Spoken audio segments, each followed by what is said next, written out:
by the YouTubers. Yeah. But it used to be you did it for your small circle of friends or family. I mean, that's why I'm doing this. Yeah, you had a small audience, and that was fine, and that was great. And now everyone seems Very invested in the money. invested in trying to get more and more viewers and monetize and all that other bullshit. So, well, maybe it's not bullshit, but No, there's something to it. It's just like any other media source. right. But I just think that it's so powerful to have a medium that you can use to connect with a small group of people. Absolutely. I And mean, that's what the internet provided at one point, and now it's just like, no, it's just whatever. yeah, now it's just this. I don't know. I'm sure people still do that. Yeah. I mean, you're sitting Facebook right here. Facebook kind of took over that. So And then it commodified it in the worst way possible. it Anyway, certainly did. I'm gonna Okay. do a little clap to sync the audio, Okay. and then just say a little introduction Okay. and land acknowledgement and whatnot. All right. All right. Hello, everyone watching. I apologize for the long hiatus. I know this is much anticipated. I would like to start the episode with a land acknowledgement, as we are on the unceded territory of the Musqueam, the Tsleil-Waututh, and the Squamish First Nation. I think it's really important to understand where we're at. So I just like to get started nice and easy. I got a lovely guest today, my surprising friend Jody. Hey, Ben. Hello. How have you been today? I've been good, I guess. It's been a, I don't know, domestic morning. Domestic morning. Some Getting coffee. Getting some coffee, getting the recycling back in, all that sort of thing. And now we're here, shooting nice and early. This is definitely the earliest I've done one of these. So I want to jump straight into it. I've been watching your lectures a little bit. Okay. You've got some on Vimeo, that's correct? Right. You can find them at Jody. Lots of them. Jody Baker Baker. at Vimeo. Shout out, go subscribe to him. He's great. So I would love to just dig into coolness. Okay, sure. So why do we value cool, and what are its ideological foundations? Well, I think there are three elements to cool. There's alienation, because I think cool is one of the ways we deal with alienation from modern society, I guess you would say. And it can be alienation from specific things or just modern society in general. And I think cool is also requires a process of appropriation. And that's what cool is for. Cool is the means by which we appropriate from countercultures. And it's not we necessarily, but how mainstream culture needs cool. Mainstream culture needs cool because it can appropriate that coolness. And what they're really appropriating is not so much cool, because I don't think cool really exists. It's these three things that make up cool. But what they really want, what cool really provides, is authenticity. And authenticity is, and I'm sure we can spend some time talking about authenticity, but authenticity is really, I think, the key to it all. That's what cool provides. But authenticity is only valued in a cultural context of alienation. And that coolness, that authenticity can only emerge as it's appropriated, right, from authentic individuals or authentic places or other sources of authenticity. And so I think that's what cool provides, is really those. It provides authenticity, and it requires those three things. It provides authenticity. All right. So, kind of on the opposite of cool, do you think there's anything to be said for warmth? Would there be an opposite? For warmth? For warmth. For warmth. Absolutely, yes. And I guess, does cool preclude warmth? I'm not so sure. But of course, warmth. I certainly value warmth. And I value connection. And I guess I haven't really thought about how cool might work in terms of those sorts of human needs and those sorts of very human connections. But those are the things I value. And I certainly value them more than being cool. Okay. Which may be more, it speaks more to my age, and being a parent, and all those other things, which shifts your value away from trying to be cool and, I guess, trying to connect with people. That's true. And I'm not sure cool is a great way to connect with people. No, well, especially if it precludes you being different from everyone. Right. Trying to be alienated in a way. Right. So, yes. Right. I guess warmth could be in a way, connection and trying to find similarities between Right. people instead of trying to stand out just on your own. Right. Sure. Also, shout out to Nina. I know she'll be watching this. Very keen. Shout out to Nina. Big shout out. All right. So as a society, why do we value individuality and authenticity? And do you think that's changed a lot over the last few generations? It only emerged in the last few generations. I think authenticity is a myth, first and foremost. It's an ideological framework. And authenticity is a response to the modern condition. Authenticity can't exist without inauthenticity. You can't have authenticity unless you have the fake, unless you have the phony, unless you have the inauthentic. Otherwise, it doesn't make sense. What are you measuring authenticity against but simply inauthenticity? So there has to be that inauthenticity for authenticity to be relevant. And this is just true of anything. I mean, it's two sides of the same coin. You can't have warmth without cold, right? Yeah. You can't have a wave without a trough. And you can't have authenticity without inauthenticity to measure it against and to respond against. And our culture, our world, is filled with the inauthentic. And it's been filled in the inauthentic since the turn of the last century with the development of mass production.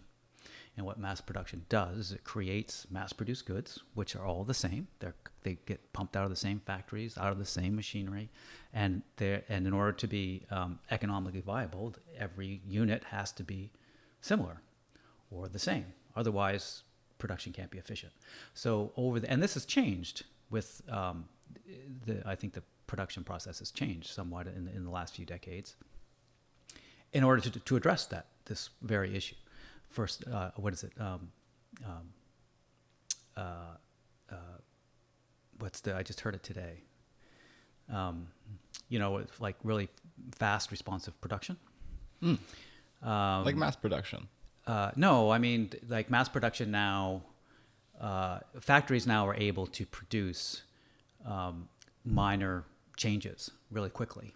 Oh, yeah. Yeah, the Converse is my favorite example of that, right? Like there's the basic Converse sneaker that has been cool for decades and decades. Black and white, high top, low top. When I grew up, that's what you had. Black and white, high top, low top. You had to choose between, so there was 4 different models, right? That you could choose between. Now there's lots of different styles, and factories, the production process has been adapted to accommodate those quick changes and a vast array of various models. Yeah. But it is that mass production. It is that everyone's Levi's is the same as your Levi's.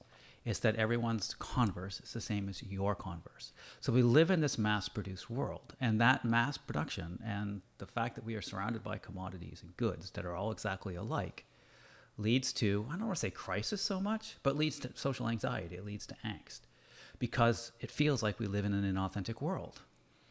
And so we then begin to value the authentic. But 200 years ago, before mass production, nobody, I can't imagine. I mean, I don't know, I didn't live then, but I can't imagine people worried about authenticity. When you had your clothes made, you went to the tailor, you chose a design. They measured you up. They made you a suit. You wore that. You had that one suit. Maybe if you were rich, you had 2 or 3. You wore that one suit until it wore out. And it was fit for you. There was never... And it was fit for you, and you weren't concerned about whether or not the label was correct or whether it was a knockoff or, I mean, those concepts wouldn't have occurred to anyone 200 years ago. If you had a dress made, you went to the dressmaker, you picked out your fabric, you picked out your model, whatever was in style, that year, and you had a dress made. And you wore that dress until, I don't know, you couldn't wear it anymore for one reason or another. You only had a few of them. Yeah. So those music was produced on your front porch. It was produced, in the local halls. There wasn't a record industry. There wasn't a celebrity industry. Music was produced locally. It was produced by people you knew. You went to see it. You enjoyed the music. You were not concerned whether or not they were lip syncing, whether or not they were sellouts, whether or not All those things that we're concerned Yeah, with. yeah, or hating on someone because they were on the top 50 for so Right, long, exactly. or wanting to have a weird and unique music taste, Right, exactly, or whatever. exactly. So people just enjoyed music. They weren't concerned with the authenticity of that music because authenticity wasn't a question, because there wasn't a music industry to provide us with the inauthenticity that we need to respond to and react against. So authenticity is a product of mass production. I shouldn't say authenticity. Well, authenticity itself, the myth of authenticity, our concern for authenticity, and believe me, I participate in this. I can say, I think we all do. yeah, we do. I value authenticity. I absolutely do. Right. But But at the same time, maybe there's some cognitive dissonance there. I recognize that it's simply an ideological framework. yeah, And I always say, and these aren't my words, but authenticity is always a matter of codes. Authenticity is produced by the codes and conventions of representation. Authenticity is a process. Authenticity is a way of representing a pair of jeans, a way of presenting the self, the way music is presented, right? That is what creates authenticity. There's nothing behind, there's no reality behind that mythology. There's no, oh, that's really authentic and that really isn't authentic. I don't think, and I would never argue that this music or that music is or is not authentic. That this pair of pants or that pair of pants is or isn't authentic. That's not the question. The question is not whether or not something is or isn't authentic. The question is, what is authenticity and how is authenticity produced? How is it that we come to value that authenticity? I see. That's an interesting question to ask yourself. I feel like a lot of it has to do with meaning. 100% has to do with meaning. Meaning we put onto things. So I'm Right. really curious. How do you sell a mass-produced product to an authentic individual? Well, advertising, branding, marketing, that's what it does. And if you look at big brands, Coke, Pepsi, Levi's, Converse, Nike, you name it. What do they do? This is the process of appropriation. They go out into the world, they find authentic things, authentic people, authentic events, authentic practices, and they appropriate that authenticity and they attach it to their mass-produced goods. And then the mass-produced goods can also have marks of authenticity upon them, like a pair of Levi's is carefully torn to provide that authenticity. Right? Yeah. The label, which has a long history. In the case of Levi's, other brands don't have this, but some brands do. Levi's has a long history of providing workwear to workers. We tend to forget that it was miners who first started wearing Levi's. It was farmers who first started wearing Levi's. They were called dungarees because they were used to shovel dung. They were used to shovel cow shit and horse shit. Really? Yes. I didn't know that. And when I grew up, they weren't called jeans. They were called dungarees. Dungarees. It was 60s youth culture that changed the name of Levi's to jeans. Huh. My father had the first pair. He claimed that he had the first pair of Levi's dungarees in New England, or in his town in New England. And he went out to Montana. He worked on a ranch. The first thing he did before he went is bought some work clothes. You had to have work clothes. And the work clothes at the local store was Levi's. As Carhartt's, right? I mean, Carhartt's now is becoming, marketing its authenticity, but, Carhartt's 10 years ago. It was work clothes. It was work clothes. And Yeah, absolutely. they were well made, and it's no surprise to me at all that Carhartt suddenly becomes the cool thing.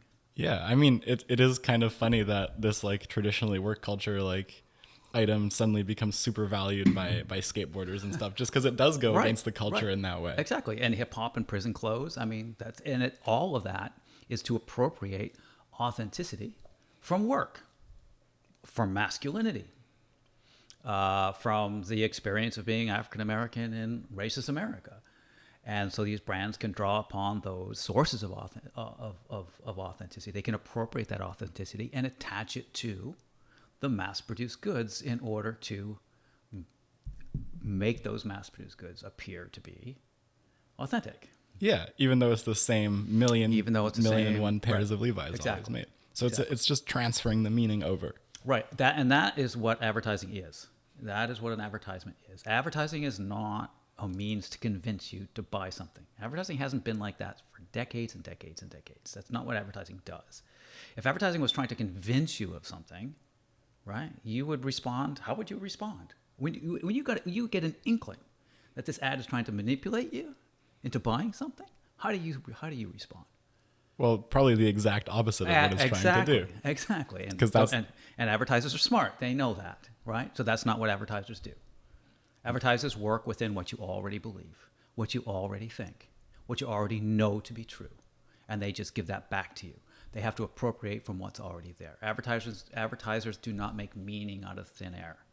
They don't jam meaning into your brain, right? They can't do that. What they do is they draw on the culture, and the ad itself is a means to translate and transfer, and these aren't my words, translate and transfer meaning onto goods, which are essentially meaningless. There's a pair of Levi's, we're on Levi's now, that's fine. A pair of Levi's jeans it's denim pants.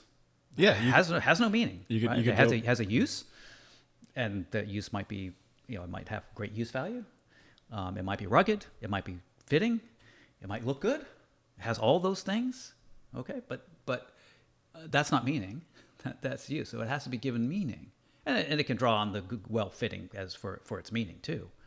So what an ad does is it transfers meaning from the culture and from the world out there, pre-existing meaning. They don't make it up, and then they translate it, transfer it over to the goods. And so an advertisement is just a machine. It's a meaning machine. And it's a means by which you can transfer meaning between the world and goods, or from goods in the world. It can work both ways. So that's all it is. It's a switching station for meaning.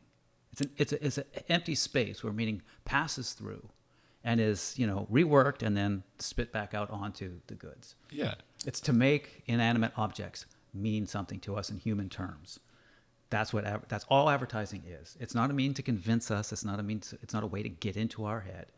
It's a way for brands and their products to participate in our culture and to attach meanings that you and I already believe. Right? Do you believe in that families should be bound together by love? In an idealistic sense, sure. Sure. And Quaker Oats does too. Right? Yeah, of course. Right? Are you proud to be a Canadian? I mean, maybe not right now. Weird times. I'm not the proudest to be a part of any big government, but I would say of any country in the world, right. we're doing pretty good. Yeah, and you have you Canadian vows of community, of family, those sorts of things, right? There's certain things we're proud of to be Canadian. Yeah, we're the kaleidoscope or whatever. Sure, right? Yeah, sure. Multi-ethnic. Yeah. Sure. Good healthcare. I mean, not there's the States. lots to hate in Canada, particularly right now. But there's also lots to love. Guess what? Tim Hortons values that too. They value that with you, and they invite you to come to Tim Hortons and express those values, live those values as you enjoy a cup of inanimate coffee. Your in a paper double cup. double. Your double, exactly. Yeah. And double then becomes a symbol of being Canadian.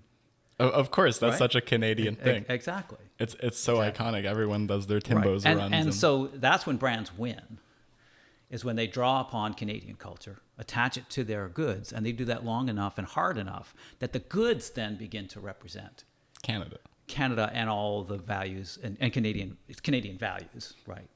And so double represents Canadian values. And believe me, it takes a lot of work, money, and skill to make the double become iconically Canadian. That's work.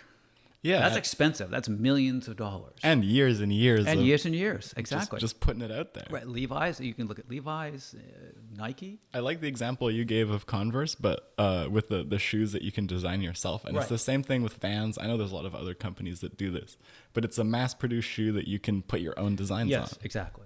And that in a way makes it authentic because you're going to have your own Right. pair. Right. That's a little bit different than everyone else's.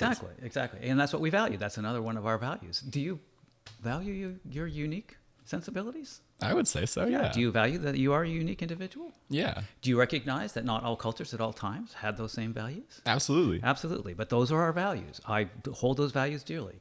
Guess who else holds those values? Everyone else here. Yes, and Converse. Converse holds those values, and in fact, they provide those values for you in the shoe. in the shoe in the form of a product That's that is fair. uniquely yours. I mean, I'm personally a Vans fan, but nothing against Converse. Pick your brand. It Of doesn't course, really matter. They're that's all just doing the me same trying to thing. be my own. Right, but I tell you Own what, the authentic brand advisors for Converse are also working for Vans. So Of course, they're doing the exact same Right. thing, which is funny because they're trying to make their authentic experiences, Right. but they're doing the same thing. And you know, I would never criticize you or me for wearing Vans or wearing Converse and feeling authentic or feeling good in them. I don't have any problem with them being comfortable in a pair of Levi jeans. I don't call them inauthentic, right? Because you know that after what I just said, that makes no sense. Yeah. To criticize someone for being inauthentic. We live in an inauthentic world. We all, you know, struggle with that. Of course. But so this isn't at all about criticizing people's choices, criticize people's commitments, their values. You know, that's what people that's what people have. The point of critique is the way in which brands, corporations, you know, manipulate the culture. So brands, Coke, Pepsi, whoever, they're not manipulating us. They're manipulating the culture. They're manipulating the entire society. They're creating a consumer culture. Have created a consumer society. That's the point of critique. It's the ideological work that every ad does, not the individual psychological work that an ad does. That's not what's important, because it doesn't happen, I don't believe. What's important is that ads in their aggregate change our culture and reinforce certain values over others. And some of those values I ascribe to. It's like individuality, the sense of uniqueness, Yeah. our sense of freedom, democracy, all those things I believe in. And guess who else believes in those? Air Canada. Of course. So it's all just trying to make us value authentic experiences. No, they don't make us do anything. You already value a value unique experience. So why They don't make you do any. If you thought for a moment they made you do something, you would wouldn't do reject it. Of course. But I feel like that's on the culture and the counterculture as well. You want to appropriate that coolness and Yes, alienation. absolutely. And when Right. someone tells you to do something, Right. you're like, no. The mainstream depends on the counterculture. Absolutely. Okay, let's just like, why does the counterculture exist? It exists in order to provide authenticity through the process of appropriation to large corporations, right? Yeah. So, and I'm not saying you shouldn't be a member of the counterculture, but you just have to understand that you can't have mainstream culture without counterculture. You can't have authenticity without inauthenticity. You can't have mainstream culture without counterculture. Mainstream culture feeds on counterculture, and that's why there's an obsession with youth in advertising and branding and marketing. It's not because young people are prettier, although they are. It's because youth culture continually renews itself. There's always a new style on the street. Yeah. Right. And there's always going to be people counterculturing the counterculture, which That's becomes right. popular. It's Right. this cycle that Exactly. just feeds Right. itself. It feeds itself, right? And guess who needs that more than anyone else? Brands, Yeah, big marketing, corporations. so they can appropriate the next new style.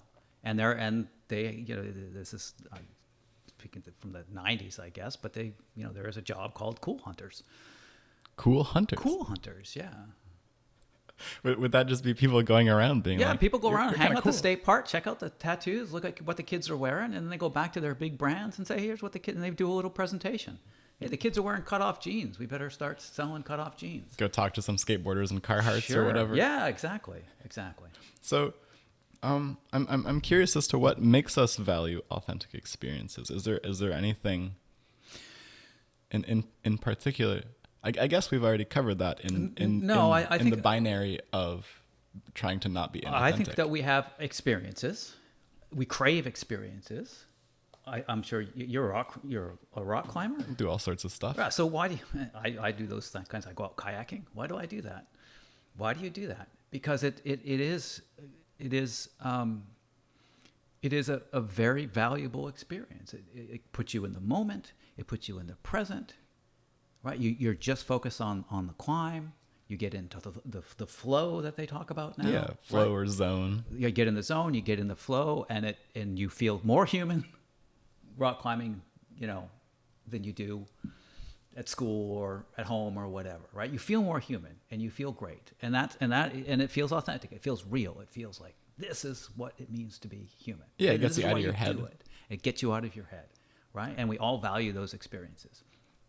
And that's all fine. And so what was the original question? Well, why do we value these authentic experiences I think it's physiological. It's also cultural. It also gets us away from, urban life, which is, stressful and noisy and all those things. And so we seek authentic experiences. I think I seek authentic experiences in my kayak, and it's only authentic when I get away from everybody else.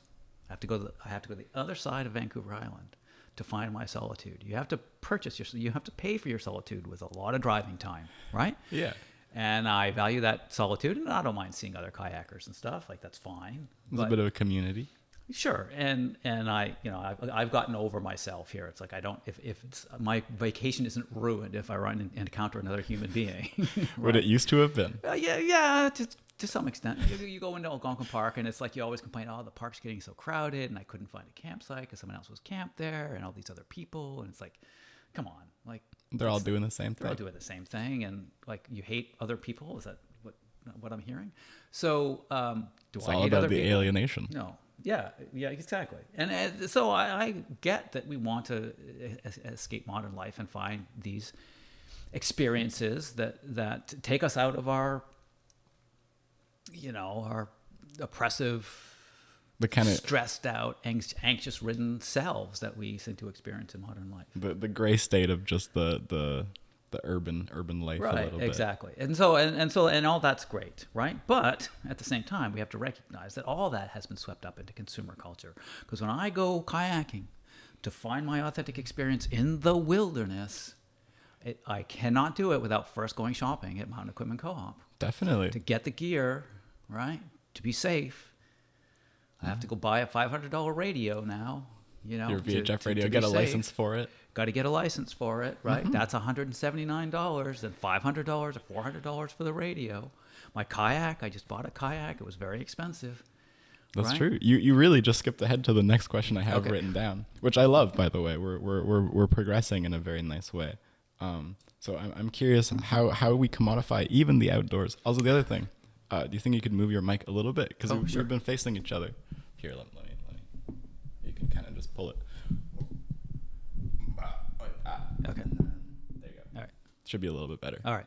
That's better. But yeah. So how do we commodify the outdoors? Well,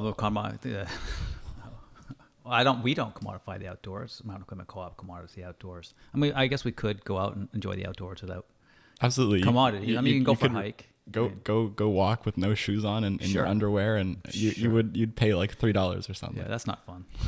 I don't know. Speak for yourself. Well, maybe it is. Sure, maybe it is. Yeah. We can get high. There's that method as well. That's true. To get out of ourselves. That's a very human thing to do. So I wouldn't say. I guess I don't want to respond to the question of how do we commodify. Oh, how do the outdoors get commodified? Yeah, they get commodified by providing us all with this all nifty gear, and it's great gear. It's so fun. And it's I love the gear.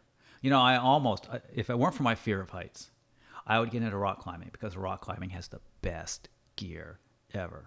I don't know about that. Oh yeah, all those little wedges you put in the rocks and the clippy things and the little bits cams. of rope, So the cams, yeah. So all that's cool equipment. It is, but I would say that at least from my experience, I'm a bit of a boulder bro, which is right.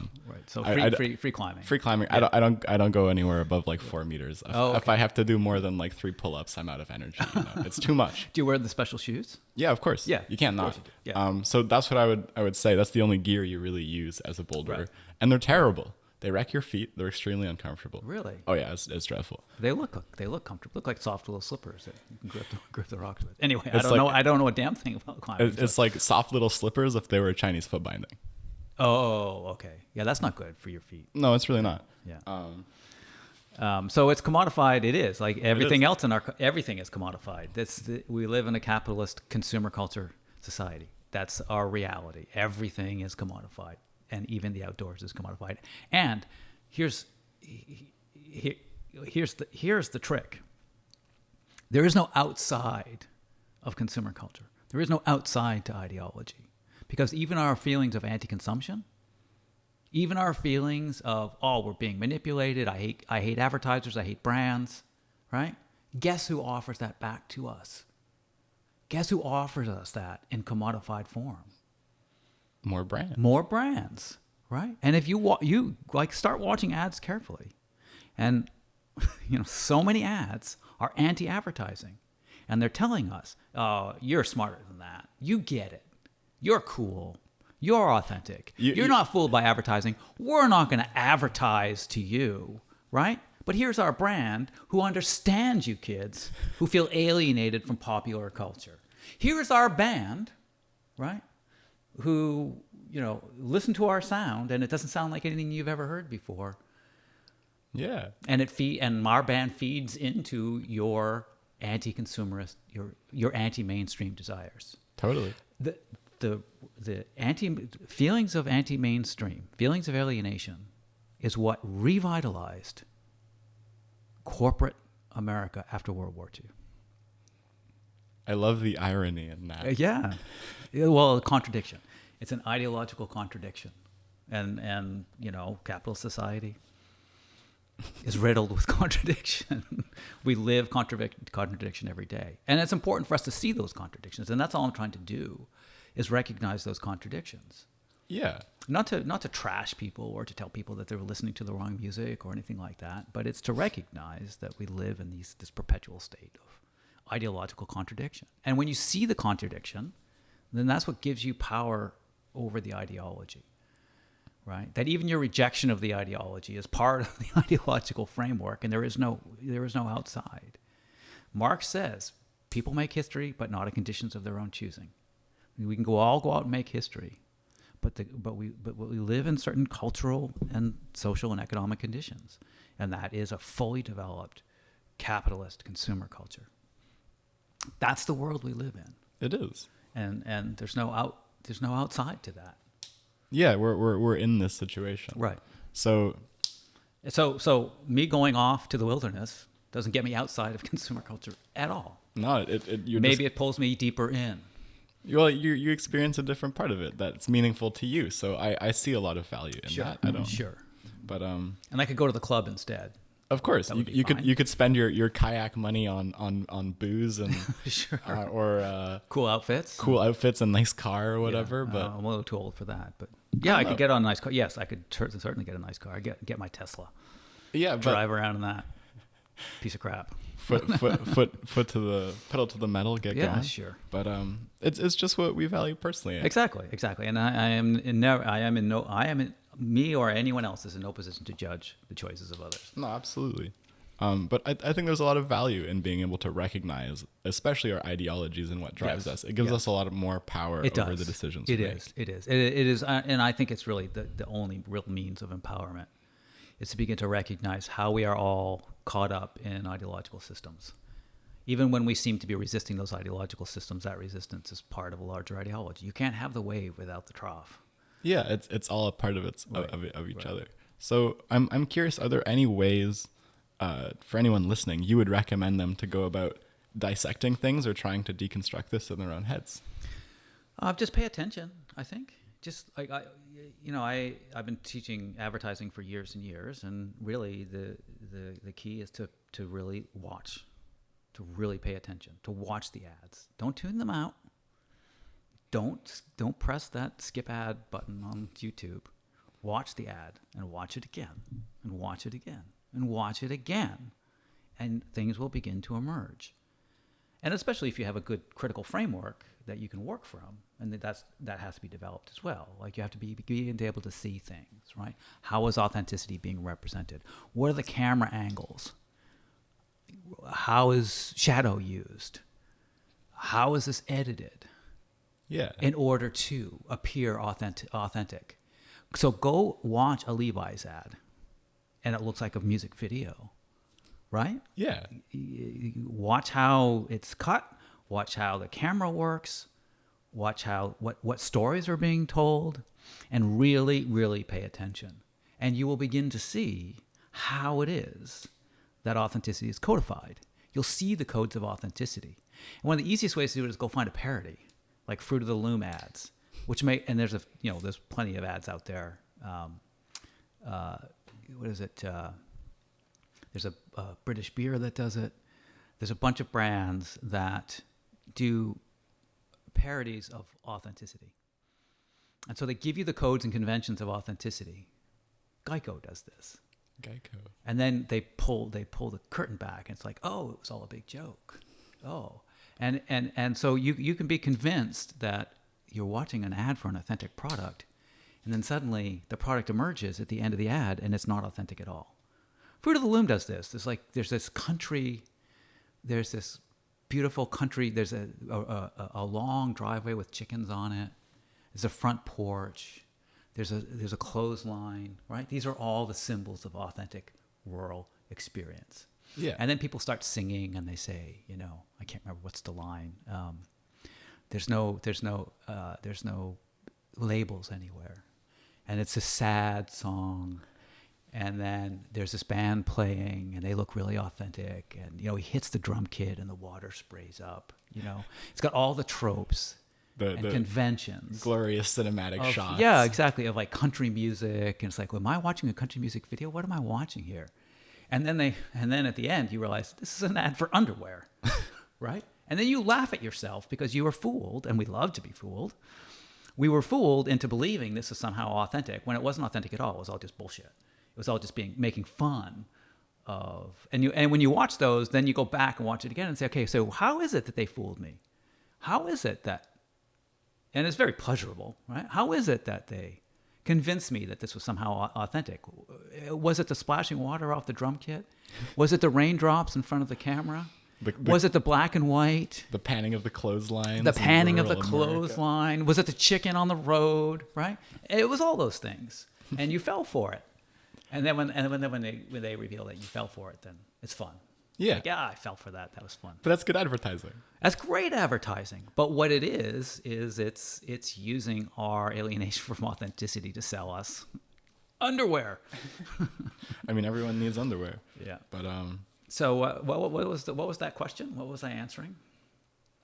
You asked me what? Like why or what can people do to kind of like I guess yeah. So make themselves more conscious of it. So like advertisers will provide you with the material to make you conscious of it if you look for it. Yeah, but I think the thing that people are missing, because everyone watches ads all the time, is it's the framework to look at it. Right, and we don't watch ads all the time. They kind of filter through us. It's that kind of like grayed out. Oh, I have to spend 15 seconds of my YouTube video. Or another thing that I used to tell students to do is like go to the Carhartt website. Go to the Levi's website and start digging in. Click on the links. Read their stuff. Read their blurbs. Watch video after video after video, and you will quickly figure out how it is that Levi's or Carhartt's or Converse creates this big mythology around their brand, around their product. And you just have to like really dig in and watch it and pay attention. And yes, and it's great to have a bunch of critical tools. And there's plenty of books that can provide that for someone. Actually, one thing I was curious about, you mentioned that at some point you said the words, these aren't my words. And I'm not necessarily asking you to remember who said them, but is there any media, books, or people that would be worth checking out? Yeah, there's lots. There's Arvidsson. There's, if you really want to know how ads work, and it's a bit of an outdated book, it's called... I won't be able to come up with titles and authors. That's okay. But you know what? I can provide you with a reading list. Cool. If you do, I'll put it in the description. Put it in the description. Please I can check give you it a nice out reading if you're list curious. Of really good central books. And there's lots of good books on branding out there, on brands, and providing really good analysis. There's plenty out there. There's a whole, field of scholarship around consumer culture studies, which is where I would locate my work. I see. But I can't come up with all the titles. I was just like, oh, So it's too many titles, too many authors. very fair, very fair. Before we kind of close the door on this whole advertising communication stuff, and I guess if you clicked on this video, you probably already know this, but you used to lecture at SFU. Yes, I used to lecture at SFU. You're retired now, right? Yep, I'm retired. So I guess for anyone in communications or looking to go into things, who would you recommend studying communications for? Are there any like type of people that you find do particularly well or are very keen with it? Well, I think I think that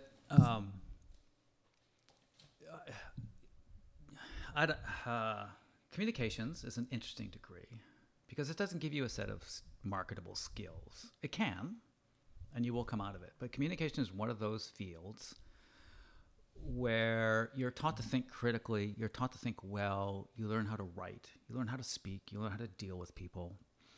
And all those skills are good for whether you want to do PR, whether you want to work for NGOs, whether you want to be marketing, any kind of communication job, any kind of engagement job. Yeah. And it's not going to give you a set of at least at a place like SFU, because a place like SFU is going to give you a more theoretical education. And it's not going to give you really practical skills. Although there are programs that do that, like CIAT at SFU Surrey will teach you how to build a website, and teach you how to engage with people and how to gamify things. And so there are lots of programs that do that. But I think what I try to teach, and I never taught people how to do advertising, and I never taught people that they shouldn't do advertising, go into pursue a career in advertising. Yeah, I mean it's so valuable. Right, but if they do pursue a career in advertising, and they begin to create ads, they will be able to critically assess their own work. Is my work being sexist? Am I being sexist? Is this racist? Is this cultural appropriation? Should I be doing cultural appropriation? How am I doing cultural appropriation? What for? How do I represent authenticity? How do I create a sense of realism? What are the codes and conventions that make something seem realistic on a two-dimensional screen? Right? These are all skills one has to have if one. I'm not going to teach people how to make an ad, but they will be able, the nuts and bolts of making an ad. The critical thinking skills. Right, but they'll be able to see, okay, what kind of stories am I telling? How am I telling that story? How should I tell that story? Okay. It's important, I guess, to be self-critical with that sort of stuff as well. Sure, and it will help you, and it will help you at the job. And I hear stories of students coming back and saying, I got this job in advertising, and I was sitting at a meeting one day, and they showed me this ad, and everyone thought it was a great ad, and I sat back and I said, don't you think that's a little bit sexist?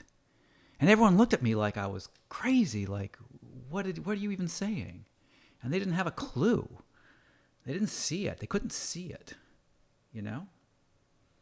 It's an important thing to see. Well, because your audience will see it. Absolutely. Damn it. People are going to bash you for it. Right, exactly. And I mean, if people associate your product, you move the meaning of authenticity, then it's the meaning of sexism suddenly. Right. Or you push authenticity a little too far and it seems inauthentic. When you try too hard, that's the thing about authenticity. If you try too hard to be authentic, then you're no longer authentic. You're no longer authentic. That's the thing with authenticity is you can't try. You just are yourself. Right, exactly. Yeah. One of the funny things. So yeah, I think this kind of closes the door on on the whole conversation I wanted to have about this. All right, that was great. I love what we got into. It Yeah. progressed very well. So I would love to dig in a little bit to you actually, Jody. Okay. Let's get personal. It's getting a little personal. Oh, that's fine. I like it. That's something I always aim for on these podcasts. Uh-huh. I love getting to know people, how people kind of ended up where they are Sure. or like where they're going. I think that's fascinating. That's a twisted tale. So we'll try to get into it. All right. For me, it's a twisted tale. I want to start at the start. What was young Jody like? Did you have any aspirations as a child? What was your temperament like? No. I was overweight. I was underdeveloped compared to my peers. Yeah. I had a terrible adolescence. I had a great childhood for the most part. I can remember being 9 and how perfect life was at 9. Happy 9-year-old. Yeah, happy 9-year-old. You're a kid. You don't have you don't have responsibilities. You don't care.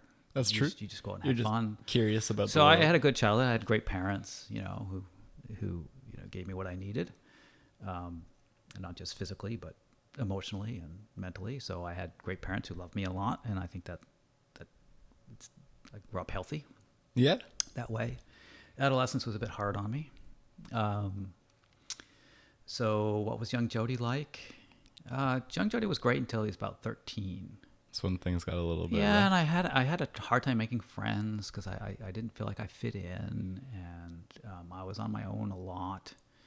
I went for years without any friends at 13, 14 into 15. I had one friend, I think, between 13 and 15.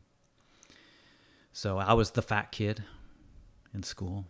Yeah. I wasn't a fat kid. I was the The. fat kid. And we're talking early 60s or mid 60s, mid to late 60s. And so at those times, those kids weren't obese at all. Yeah, it was a Except very for, different except culture. for me and one other kid maybe, right? So we were the fat kids. So I think that influenced a lot of how I felt about myself, and I was terrible at sports, and sports is really heavily. I grew up in the United States. I grew up in New England, and sports and football were, really important, and I couldn't participate in any of that stuff. So Yeah, it's very highly valued over there. yeah.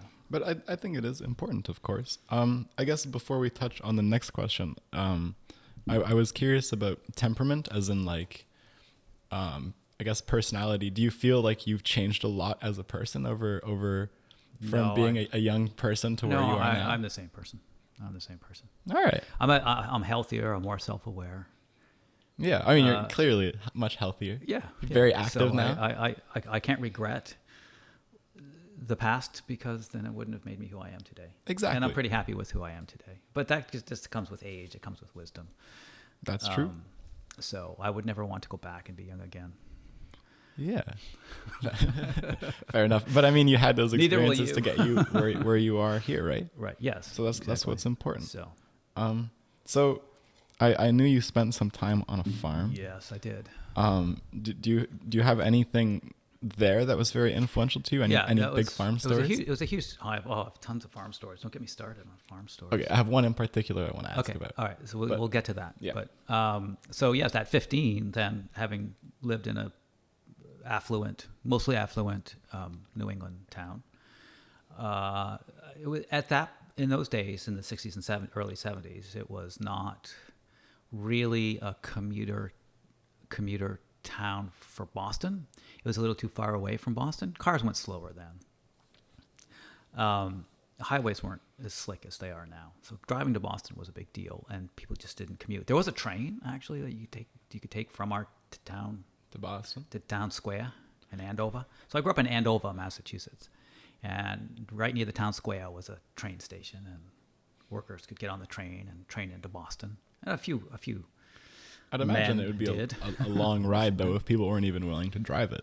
Well, it was probably an hour commute, which is and to live in Andover was pretty nice. It was nice. It was a beautiful little town, and it was a good place to grow up in a lot of ways. We had a bird sanctuary nearby, which was acres and acres and acres of woods we could explore. We had Harold Parker State Forest. So I'm pulling out the New England accent here. We had Harold Parker State Forest to hang around in. We had bikes as kids. We explored. We had a great time. Got into trouble. Started fires. I mean, you gotta. Whatever kids do. We did it. And but I left that to move to the farm in 1974. I was 15 years old. And going from that context to rural Nova Scotia was difficult. It was a difficult transition for me. It was an impossible transition for me. And so I didn't do well in high school, socially, or academically, really. I guess I did okay academically, but I didn't make the transition well emotionally. I was already in trouble with depression and adolescent issues when we moved. And that just exacerbated that problem because it just added isolation on top of, rural isolation on top of it all. However, at the same time, I learned a whole bunch of skills. I could change a bearing in a baler. I could drive a tractor. I could take care of animals. I could, create a garden. I could operate a chainsaw. I could go work in the woods. I could cut firewood. I could split firewood. I got strong. I lost all the extra weight that I had, and I became a very competent, confident teenager by the time I was, 18, 19, and up to about 20. So it had done you well in that sense. It did. Yeah, it did. And it really changed the script totally. And so it was a hard transition. It was a difficult transition. I lost a lot of years, but I think in the end I came out better for it. Yeah. I still see you value a lot of those things with your work in gardens and woodworking I am at the Strathcona Community Gardens a lot. I'll be there tomorrow all day. I have some questions about that later. Let's okay, not dig all right. into I won't it too deal deep. with it. Okay. But at least right now. So this was a recommendation from Nina. Shout out again. Okay. Apparently there's a story involving a rooster. Oh, the rooster story. Sure, that's my favorite story. So I would love to hear it. Oh, you want to hear the rooster story? You Absolutely. haven't heard the rooster story, have you? I have no idea what it is. Yeah, okay. So we had this farm, and there were a lot of animals on the farm. We had all these, and a lot of them were kind of pets. We had an ox, and we had a horse that we somehow inherited from somebody who moved away, and we got their horse. Hay burner, that's all it was. Just hang around and got fat. We didn't really know how to ride it. I rode it a bit. It was just a nice pet. He was a sweet soul. And we had cows that we milked, and we had sheep, and so we had pigs off and on. And so we had this menagerie of animals in the barnyard, and we also had chickens. Of course, we had chickens, but we had two kinds of chickens. We had the egg-laying hens who had their own hen house close to our house, and I could go out there and get an egg out from underneath a chicken that was still warm, take it into the kitchen, a big wood stove going, big fire in the wood stove, cast iron frying pan on that wood stove, and I would just put that at three as a growing teenager, drop 3 eggs in that pan, still warm from the chicken. Drink swill milk by the gallon from our cows, and get stronger because I was working so hard. Yeah. So those were those chickens. But then there were these other chickens who were called bantam or banties. And they're a specific breed of small decorative chickens. They lay eggs, but they're not for egg laying. They're not bred for egg laying. They're bred to look gorgeous. And the roosters the roosters look like amazing. Big tails, Puffy beautiful chests. Translucent feathers, and the females look great. And so my mom went out and bought 2 hens and a rooster, and we kind of just let them loose in the farmyard. We just sent them on, they just lived in the barn. But what happens when you have 2 chickens and a rooster? What happens in 2 years? You get more. Yeah, you have 40 or 50. 50? Oh my God. Of these chickens. And they're not good for laying eggs, right? And they're not good for laying eggs. And what they will do is they will lay eggs and they'll make nests. This is how they get to be 50. Mm-hmm. And then they often build them in the hay loft. They go up into the hay. Hiding away so you can't find them. Hiding away, and then they get broody and they sit on their eggs, and then they come out 6 weeks later or 4 weeks later with chicks. And then there's more chickens, and they go around the barnyard with their chicks. Chickens have a very particular social hierarchy. And there's a hierarchy among, there's a pecking order. Literally. Right? Literally a pecking order. And there are chickens at the top, and there are chickens at the bottom, and the chickens at the bottom get beat up. They're the last ones to get to the food bowl, et cetera, et cetera. But it's also divided by gender. And so you have the chickens, and then you have the roosters. But only, like a lot of animals, only one rooster is allowed to spread his genetic material to the hens. And he's the boss rooster. And our boss rooster was Mr. Bojangles. Bojangles. Oh, Bojangles. It's a song, Mr. Bojangles. Okay. That was his name. And he was mean, and he beat up all the other roosters, and he watched over his chickens, and he herded them. If he found food, he'd call the chickens, and the chickens would run over and get the worm he found and eat the worm. He would let them eat the worm.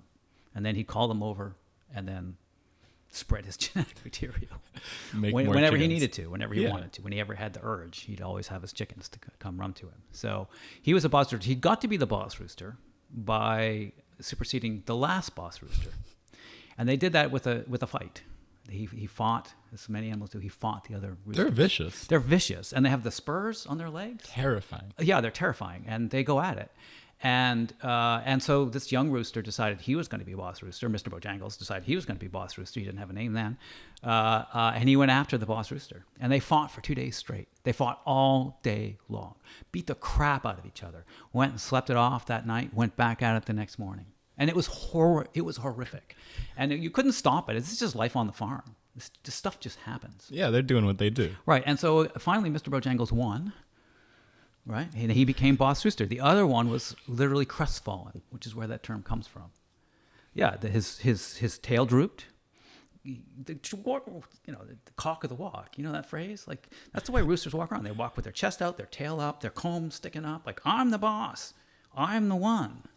And the other roosters are like, Kind of intimidated. Yeah, intimidated, and maybe, and if they can get a hen around behind the barn, They'll do it. they'll do it, sure. I mean, but the if they sneaky get ones caught spread by the their boss seed. rooster, That's why there's always the sneaky ones. right? Exactly. And if they get caught, they get the crap beat out of them by a vicious, mean, strong rooster. So that was Mr. Bojangles. He was really mean. So, and my mom loved these chickens. I hated them because they made a mess, and there was chicken poop everywhere in the hay and all this stuff. So Mr. Bojangles ruled the roost. He was at the top, and he would sleep at the highest spot in the barn. That was for him. And some other chickens might be up there, but no other rooster could sit at the highest point. He slept at the top. Yeah. Up in the beams. Everyone else had to be down below him.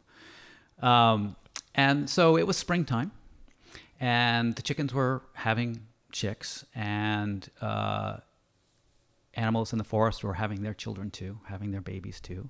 And there was a young fox that had just emerged from its den. And it wandered into our farmyard one day and said, "Oh my God, look at this." Dinner. Yeah, food, right? Chickens. They're slow. Compared to a fox, they're slow. They're easily caught. Absolutely. And he would come in, or she would come in every morning, take a chicken. You'd hear it.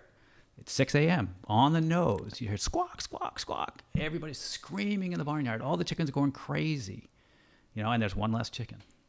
And this was happening every morning. And I said to my mom, "Mom, this fox is coming and eating your banties. Do you want me to shoot it?" She said, "Oh, no, don't shoot that fox. Foxes are beautiful animals, and they're just chickens. Like, don't worry about it." I said, "Okay, fine, don't." And the very next morning, 6 a.m., I hear my mom, Jody, shoot that fox." Because she heard the commotion. She looked out the window. She saw her favorite hen, who had a bunch of chicks.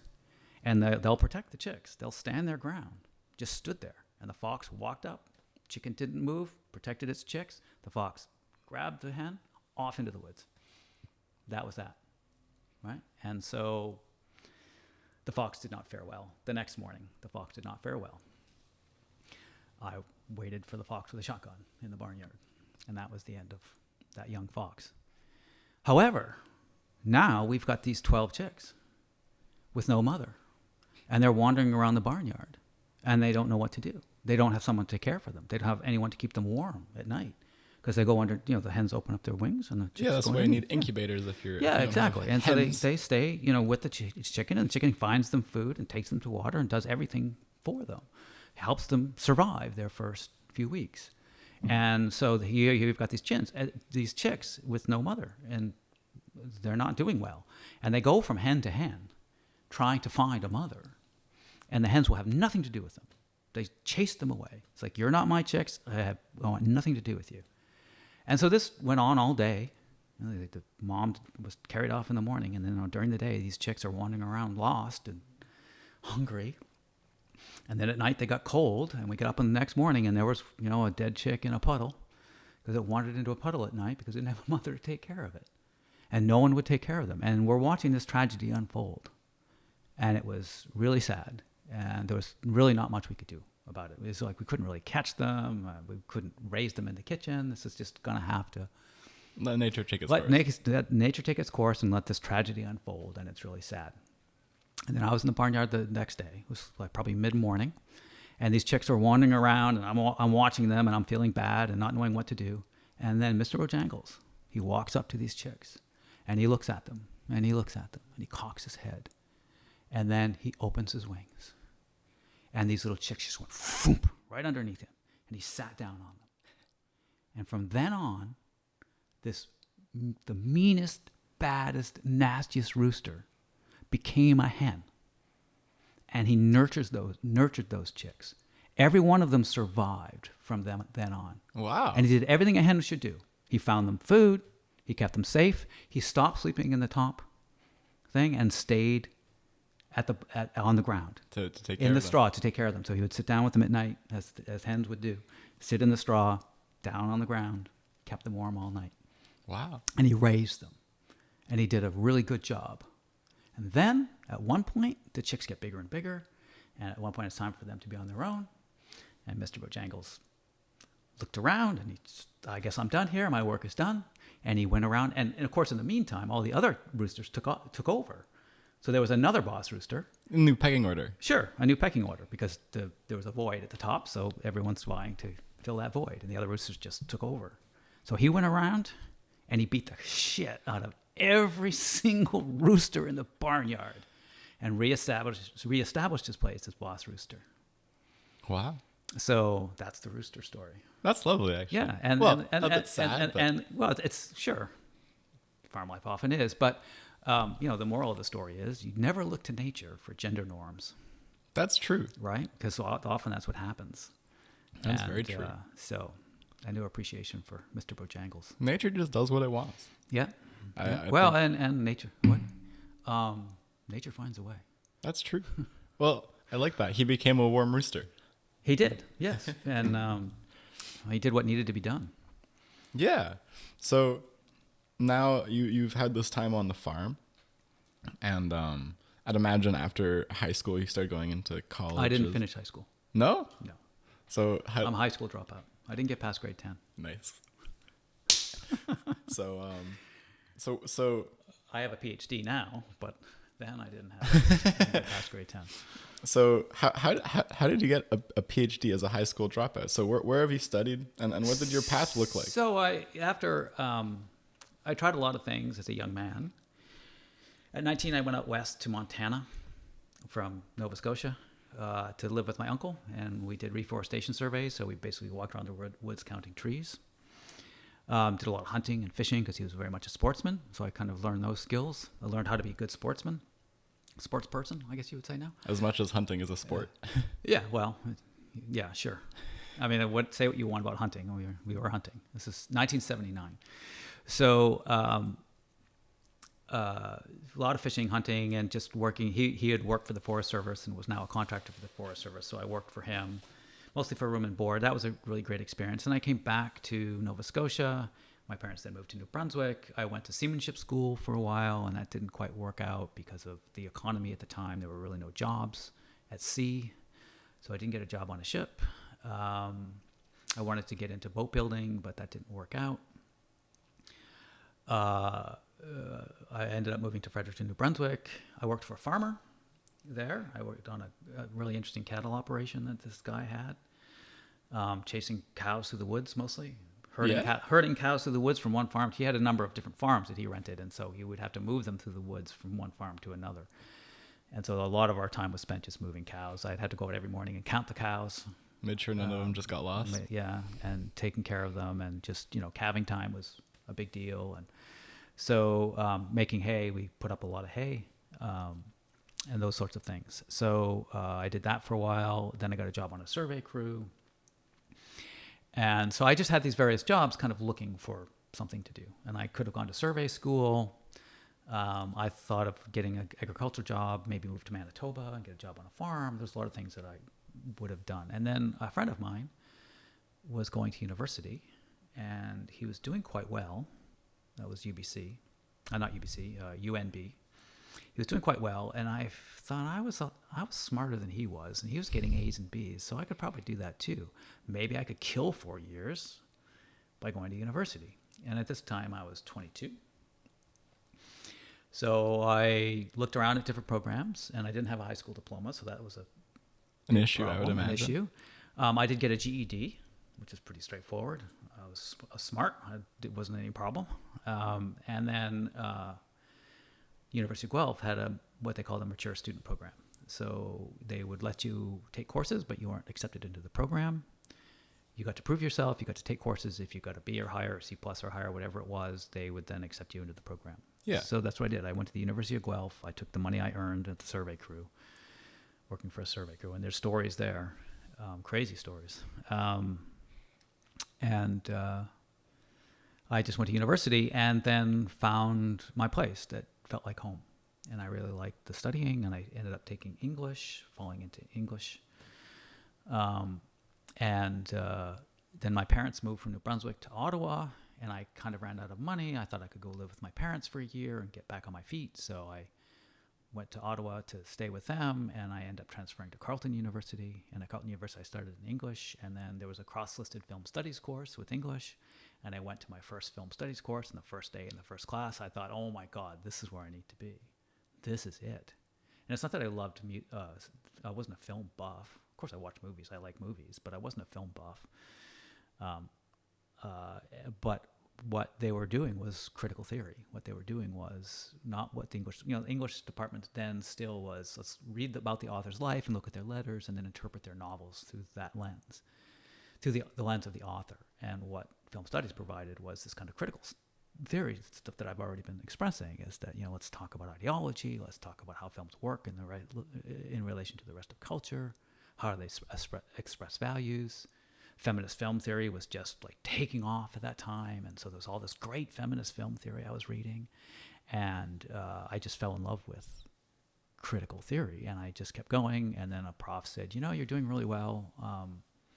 Maybe you should think about doing a master's, because an undergraduate isn't worth that much, and you could get a master's easily, and it's just 2 years, and it'll put you that much farther ahead. So I said, okay. So I applied to the University of Iowa, which was like the best film studies program in North America at the time, or considered one of the best. And so I went off to Iowa and got a master's degree at Iowa, and came back with a master's back to Ottawa. I was living in Ottawa at the time, and was working for my father, who had a computer business, and I was doing training and stuff. And then I got a phone call from Brock University saying, we heard you got a PhD from University of Iowa. And I said, no, it's just a master's. Well, we just lost a faculty member. Maybe you should come teach. So I went down and interviewed with them, and ended up getting a job teaching at Brock University. And then from there, I applied to teach at Queen's, teaching at Queen's University. So I did 2 years there.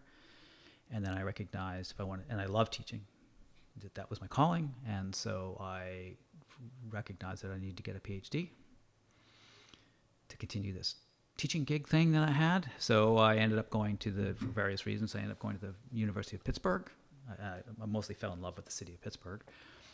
And they had a good program there, and it was new and fresh, and they had a lot of young faculty, a lot of young female faculty, so it was a really great place to be. And I got my PhD at the University of Pittsburgh. And then came here, started a family, and then moved to Vancouver because we wanted to get out of Pittsburgh. And ended up here, and I ended up at SFU. Wow, that's quite a story. Yeah, been around. So, that was my whole life story. Was that the question? What's your life story, Jody? Kind of. Yeah. Okay. Kind of.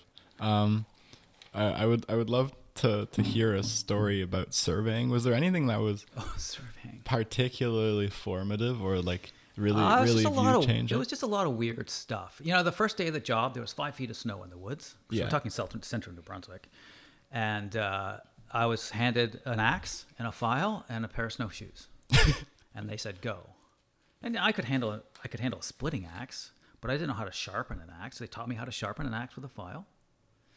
I had never been on snowshoes before, so I just strapped on these snowshoes. Off we went in 5 feet of snow, and my job was to cut line for the surveyor. And this is before satellites and all that other stuff. Yeah, where you had a compass. You look at the trees, you make a line. You make a line. So we cut a 6-foot swath through the forest, so that the surveyor had a clear vision. Stepped. That's what my boss's dad used to do for work. Yeah. So I would take this axe, and I kept it razor sharp, and I would just cut out all the little trees, not the big trees, but the little trees, and brush, to give the surveyor. So we would go ahead with snowshoes and just make a cut lines. Yeah. And it was just a weird experience because it was rural New Brunswick, and it was all Crown land. He was a surveyor for the Crown, so it was reestablishing old boundaries. Okay. Reestablishing the boundaries. And of course, every time it was weird. It's like farmers and landowners have the sixth sense when the government shows up. They somehow know it. And so every time we went in the woods, some landowner would come up. Why are you on my land? land? What are you doing? Who are you guys? It's like, we're surveyors. This is, Crown land. We're reestablishing the property line. He said, well, my grandfather told me the property line was 100 yards that way. It's like, yeah, no, we pretty much, no, the line. And so it was just and we had to find evidence for old lines, and the surveyor was this master. He was just amazing. So to mark crown land, you blaze every tree on the line. Blaze? So you cut the bark off. Okay. And you paint it with red, and only the government uses red. Say, this is our line. And then on the corners, we would have to make a cedar post. So we'd cut a cedar tree down, and we'd square it up. And the surveyor would use this little tool to mark it. And he would mark like the date, maybe his name or something, and what the property was. Yes, the little corner post. Little corner post. And then we'd put it in the ground. We'd put a rock cairn around it. And that the cedar post would last for years and years. Cedar's amazing stuff. The cedar's amazing stuff, but it doesn't last forever.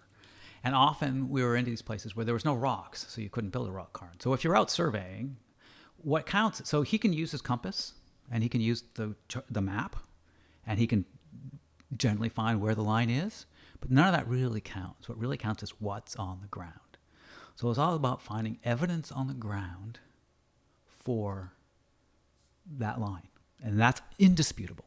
The landowner can't say anything about that. Because here's the line. We found the evidence. Yeah. So I remember we were at this one corner, this odd corner. It was this, forest of hemlock trees, and it was quite dark, and there was no rock cairn. We knew we were at the corner, and so he wandered around, and he would just be kicking in the dirt, and he reached down and picked up this fragment, and there was just a little mark on that fragment, and that was all that was left of the corner post. And he found it. He said, put the post here. So we put the post there. And as soon as we had that point, then we could survey all the other lines out according to the plan. Wow. It's like, how did you find that? It's a needle in a forest. Yeah. And another time we were doing lakefront property. So a foot here, a foot there is crucial. Yeah. Because it's so valuable. And so I remember we kind of knew where the line was. And we went into this thick forest, and we could see the old blazes. The blazes grow over. So they get preserved in the tree, and you'll see a line in a tree, and then you'll cut into that tree, find the blaze. Now you know that's where the line was, 50, 70 years ago. And I remember we were on this thing, and there was this huge cottonwood tree or alder tree or something, gigantic tree. And so we're looking around it, and the surveyor sees this faint line. He says, it's in there. Get your axes out, boys. And so we started cutting into this tree. And we cut deep into this far into the tree, and inside it was a blaze, like a foot in. Yeah, a foot into the tree. Wow! Right? Because it had grown out. Can't really see it. 8 inches. I don't know what it was. It was deep into this tree. Yeah. And you get deep into the tree, and we opened it up, and there it was, a blaze with the surveyor's name in the tree. The date in the tree, preserved in the tree. Wow. The date, everything was there. There it is. There's the line. That's where it's going to go, right there. And so then you survey everything else from there. Wow. And then we went to the other side, and we found these older trees, and they were small because it was a thick, dense forest, so the trees weren't growing as much. Like this big tree was out in the sun. Yeah. These other little ones, and so you'd only have to cut in a few inches to those trees, and you'd find the blaze. So you'd find the line. And then that was great. Very cool. Yeah. Seems and like we ran into some weird characters, and there were some squatters. There's always squatters around. And squatters? Yeah. So the people would just build a cabin on Crown land. Oh, yeah. And they did that all the time. And if they lived there for a number of years, 10 years or something, and no one bothered them, then that was their land. They could claim the land. And so that was fine with the province. The province didn't really care. But they got an acre, and only an acre, right? And so our job would be, and there'd be like a whole family with a line of cabins. It'd be like 4 or 5 cabins. And each cabin gets an acre. And so we would have to then figure out, we'd put the line between the cabin and then go far back enough so they'd get their exact acre. But they got an acre, no more, no less. And they knew where their acre was because we went in, and he would say, blaze the crap out of it. And so we would go, we just built this, we would just a big red every box. Tree, a big red box around everything. Like, that's your acre. You can have your acre, no more. The rest is the crown. So that was always fun and interesting. Did you have any squabbles with people because of that? No, people would come all the time, and they would keep calling the surveyor back and try to show them where the line really was, but they could never really come up with the evidence. And there's a stone wall with a tree line on the line. Yeah. Where it says it on the plan. There's like gigantic trees in a line and a stone wall. And they're saying, oh, no, that's not the property line. property line is over there somewhere. My grandfather told me. And it's like, yeah, no. This is Fair. So. I mean, you do have the crown behind you, so it's the heavy hand of government. Yeah, it's true. Yeah. It's a heavy hand indeed. Yeah. So, I always love asking people this question, but if you didn't become a communications professor, where do you think you'd be? Oh, I have no idea. No idea. I almost went to sea. I almost went to forestry school. Would you still be in the woods somewhere as a farmer or I think so. I think I person? probably would have gotten some kind of outdoor job. I think I would have. I did have the opportunity to go to forestry school. My uncle kind of talked me out of it because he worked for the Forest Service for many years. I was like, don't do that. Well, because he said what he told me was, your job working for the American Forest Service is to lay out roads for loggers to destroy the forest you love so much. That is kind of unfortunate. And so he really talked me out of doing that. So I didn't. But I came very close to going to forestry school and just staying in Montana. And I don't know where I would have ended up eventually, but I would have become a forester, and that would have been great. Yeah. Me. So, no, I think that's a valid answer. Somewhere farmer, outside. Probably not. It's a very difficult way to make a living. It's a hard life to live. It is hard. Yeah. So, and I learned the hard way. I knew. I knew what was involved with farming. I see all these Absolutely. young people now going off. I wanna COVID be a times. I'm farmer. going to go be a farmer. It's like, yeah, I've been there, done that. Good luck. Good luck. Sorry, I just thought of a question and then it escaped my mind. Oh, I'm sorry. I would love to. No, it's okay. Don't apologize. It's just my own mind messing with me. If it comes back, I'll re-say it. Sure. Because of course, the more you try and think of something, the harder it is to come up with it. So I would love to talk a bit about exercise and activity. Okay. I know that you're quite the cyclist. Yes, I've been a cyclist since 1985. It's a lot of years sitting on a bicycle. Yeah. A lot of time too. So I got a lot of saddle time. where does your love of sitting on a bike for some ungodly amount of hours come from? Well, it's like it's flying. I mean, you're a cyclist. Yeah. Yeah. It's flying. It's It's as close as you can come to flying, and still be connected to the earth by gravity. And so I just always loved it. It's great exercise. I could never run. My feet, I have like fallen arches, so running was never really a possibility. I don't know. I just got into it. It's all in your mind. Don't limit yourself, Jody. But I remember, I bought my first 10-speed, as we used to say. Yeah. In the 2 and 5. 70s. Yeah.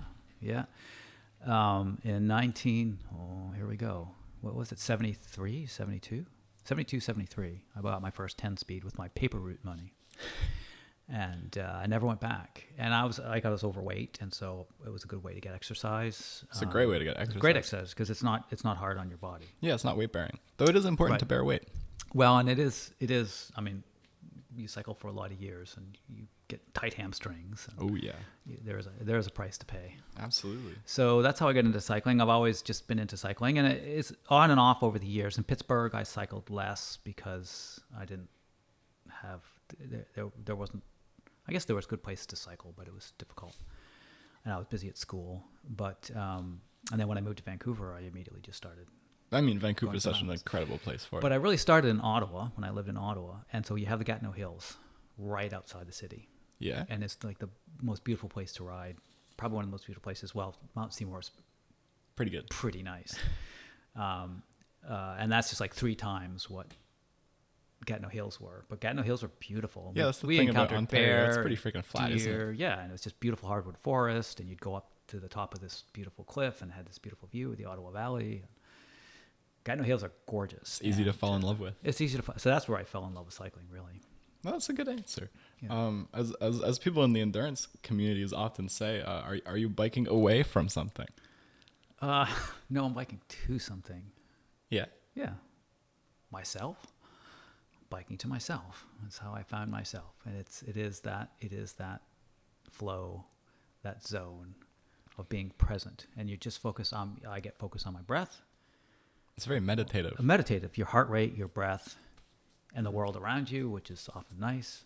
Absolutely. It's Except beautiful. traffic. If you can only eliminate the traffic, it'd be absolute bliss. One thing with biking as well as running, anything where you're moving forward through space, it puts you into Yeah. this optic flow where Sure. your eyes scan. It's Yeah. very calming for your brain. Yeah. Yeah. So no, that's a fair answer. It makes me feel more human. That's what a it great does. way to Even put though it's an expensive sport. it. Is. Well, It it's is. as expensive or as cheap as you want it to be. You can Right. go pick up some old beater bike for Sure. $50 on Craigslist But and you can't go up commute. Mount Seymour on that. That's the thing. Yeah, it's true. You barely It's not the make Burnby same Mountain, thing. but It's not the same thing. yeah. And when I taught it at Burnby Mountain, it was great because I could commute every day. Lots of biking. Lots of biking, and I'd go to lecture just blasted with oxygen. You know, it was great. All the I endorphins in your brain. Yeah, you have a big cup of coffee and Go for your bike ride. go That's- for a bike it's ride, like have an another hour cup of ride? coffee. Is and that an then- hour It's ride an for hour you ride. It was usually? 60 minutes, just All under right. 60 on a Yeah, good yeah, day. yeah. It depends on what bike I took too. But Definitely. It's always depending on the day because I love biking Right. to school when the weather's nice. It's Yeah. one of my favorite parts. It saves me a lot of time. yeah, and, yeah.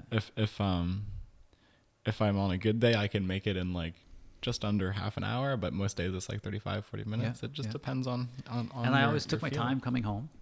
Yeah, I It's all mean, downhill. you get the big bomb from the mountain. It's Yeah. really fun. It is, yeah. Except, Very fun. late November, Gets a bit icy. 2 degrees, raining.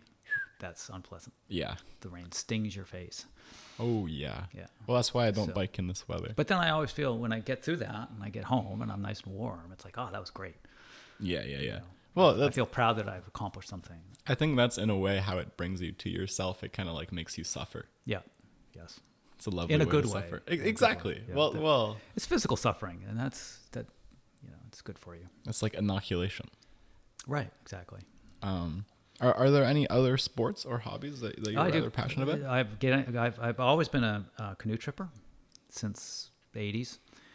My dad had a nice chestnut wooden canvas canoe that I used to borrow, and we used to go camping when I lived in Ottawa. We camping in north of Ottawa, and then we started going to Algonquin Park. I built a canoe. I built a cedar strip canoe. Oh wow. Yeah, and we used that in Algonquin Park, and it was a beautiful, fast canoe. It's still in Ontario. Then I moved out west, out here, and you could still canoe. There's lakes and things, but of course it's all about sea kayaking. So I've been gradually, over the years, getting more and more into sea kayaking, more and more professional about it, because it's a whole nother level than canoeing. Yeah, I mean the ocean's a It's a hell of a It's place. a dangerous oh place. yeah. And it is really a whole nother level. And over the years, our trips have gotten longer and more arduous and further. And you get better and better equipment. I now will not kayak without a dry suit. Compass, charts, everything. So The whole kit. the whole kit. It's like my cycling. Mountain Equipment But Co-op must be happy. Yeah, but it keeps me safe. Absolutely. I mean, safety is the number one thing. Yeah, and we've had one particularly bad experience Yeah? of an injury and had to evacuate with That's no always- radio, and it was scary. That must be very scary. What happened? Just one of our party broke her rib Oh man. and couldn't paddle, and we were 20 miles from the little village, and the radio wasn't working because of the terrain, so we couldn't call for help. So ways to paddle with no And rib. it was storming. It was storming terribly, like huge waves crashing up on the beach all night long while she's suffering in their tent. So no one slept. And so we had to evacuate the next morning. So as soon as the seas died down enough, we launched in the surf, got the hell out of there. 2 of us. We took our 2 strongest paddlers, and we went full bore for 4 hours and did 20 kilometers in 4 hours back to the village. Wow. That And then sounds the like quite a RCMP sprint. weren't answering. The RCMP rescue wouldn't answer the phone. The First Nations communities rescue wouldn't answer the phone. So we found someone's, my cousin just came in from fishing. So we went down and talked to the cousin, and the cousin said, sure, I'll take you back. So he took us back on the fishing Worked boat and rescued us. And we had to Wow. get 2 kayaks and all our gear and an injured person back to the village. But so we left at, I think it was 9 or 10 in the morning when the seas were calm enough, and we got her in the nice warm cabin by 6 p.m. Wow, good It was work. quite an ordeal. So, Yeah, I would imagine. but only because I had a dry suit was all that kind of. Oh yeah, if possible. you got it'd have been really tough. without a sprayed dry in the suit. wetsuit getting Yeah, and we had to load all our gear onto this fishing boat, which is very difficult because fishing boats aren't made to throw gear onto. It's not like a skiff. So and we had to get the kayaks up. So I was in a dry suit. I was into chest. He couldn't get near the shore because he's a fishing boat. So Yeah. it all had to be done in chest deep water. You're happy for the dry suit. So I at had that a dry point. suit. I stayed warm and toasty the whole time and dry. So it was great. It's a good recommendation. Yeah. So as you mentioned earlier, you're involved with the Strathcona Garden going That's there right. tomorrow. I would love to talk into that. So what got you involved when you came here?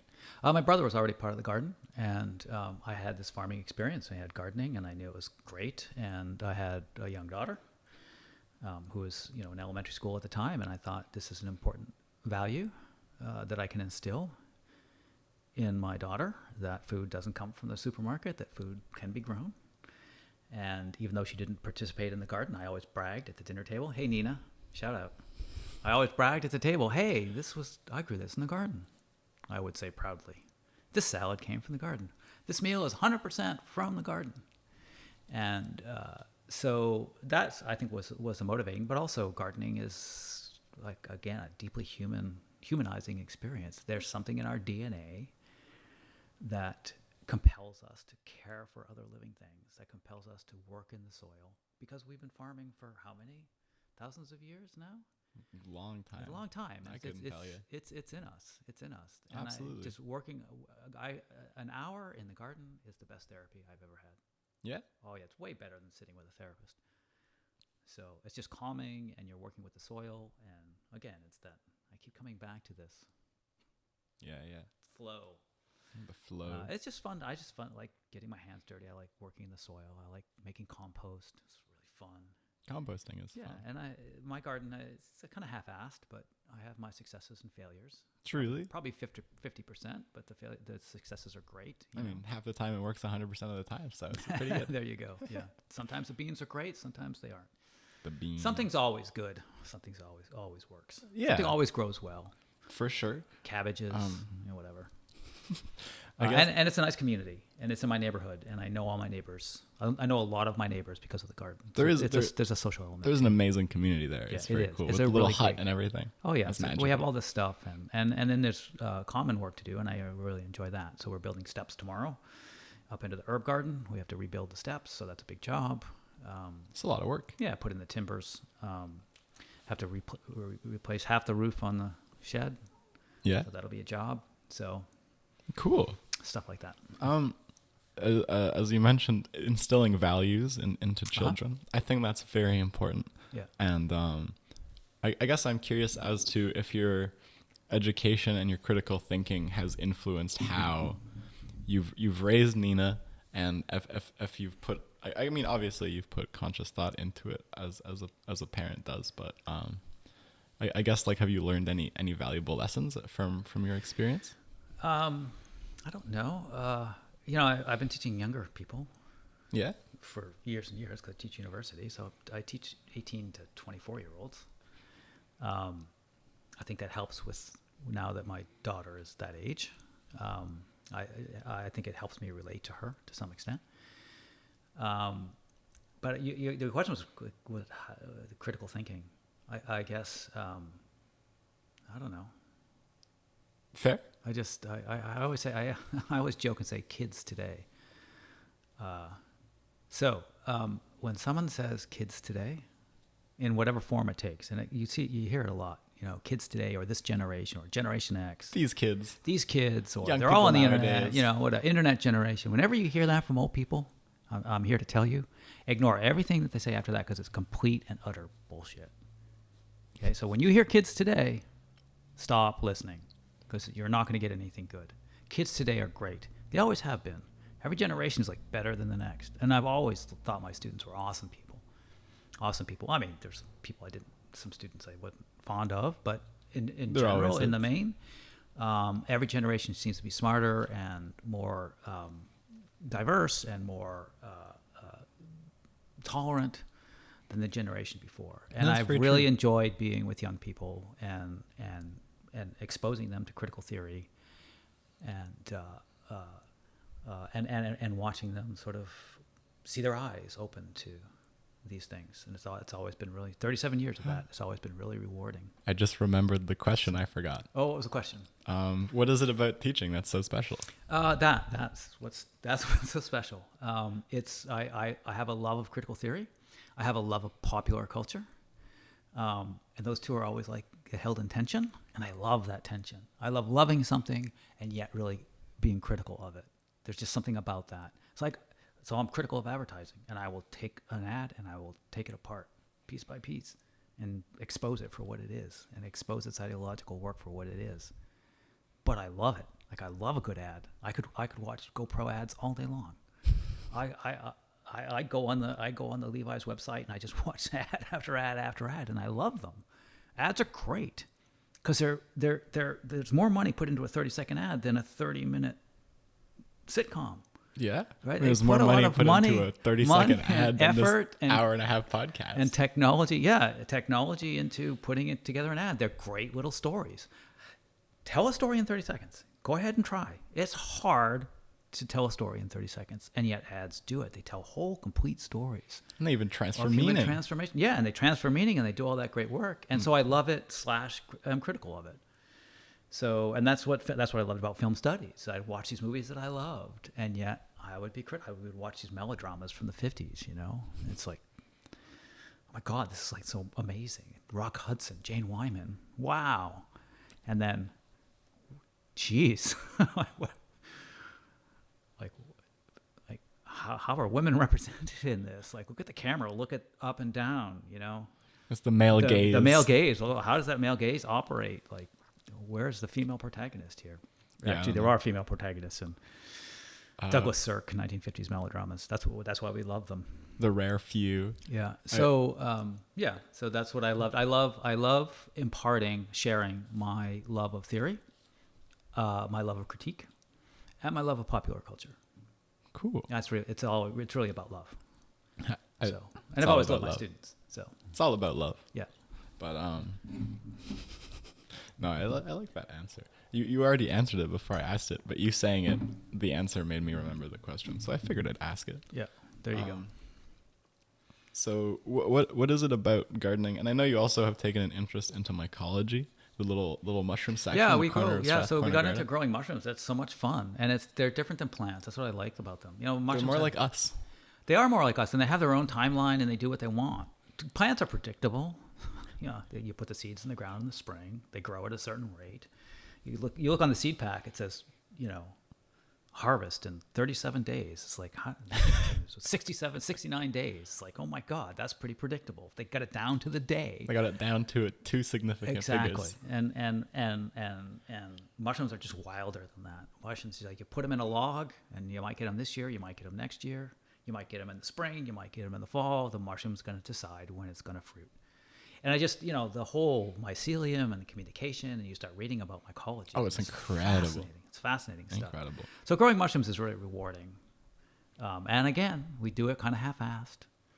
We have our successes, we have our failures. Mm-hmm. You have a bucket in the back on your porch with mushrooms that are ready to harvest. Isn't that great? It's incredible. Out of actually. straw, out of like garbage. So Sawdust, straw will produce food. for context, Jody here invited me to a little seminar hosted at the Strathcona Community Gardens with a mycologist, and we had all this straw and sawdust spawn inoculated with these oyster mushrooms. I believe they're K1 oysters, and